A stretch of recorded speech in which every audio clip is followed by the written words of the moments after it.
My name is Peter Rabinowitz, and I'm a physician and faculty member at the University of Washington in the Department of Environmental and Occupational Health Sciences, and I'm the Deputy Director for our Center for One Health Research. And it looks at all the interactions between the health of people and animals and the environments that we share. A recent zoonotic disease that we're looking at right now very actively is this disease called Hantavirus infection.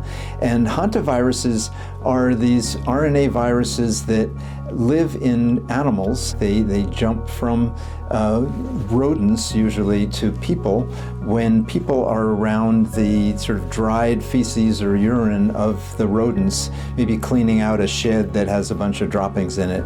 And if you inhale these viral particles in the dust, it's possible to get a very serious pulmonary syndrome, a severe pneumonia that in many cases can be fatal.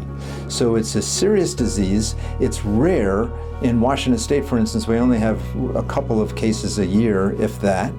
And fortunately, it generally does not get transmitted from one person to another. So you can get it from an animal, but then you can't keep giving it to other people and start sort of an outbreak. There is a strain of the virus that is in South America called the Andes virus that actually has apparently caused in a couple of cases, outbreaks where people give it to each other. And all of a sudden, we're hearing about cases on a cruise ship that has started out in Argentina and then sort of headed east from there. And on that ship, after a couple of days, someone got sick and then died. The ship's doctor got sick. Other people who'd been in close contact with one of the sick people have gotten sick.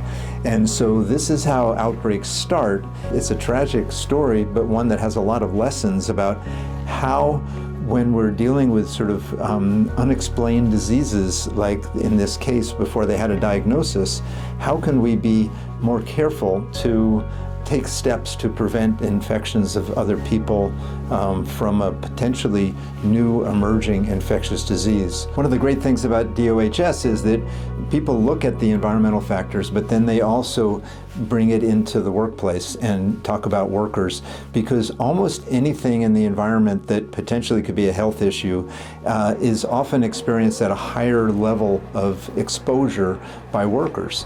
And so for instance, for Hantavirus infection, we've been concerned for a long time about people who have to clean out areas where there's been rodent droppings and things like that. So all along, there's a real need to think about the environment, but think about the workers as well.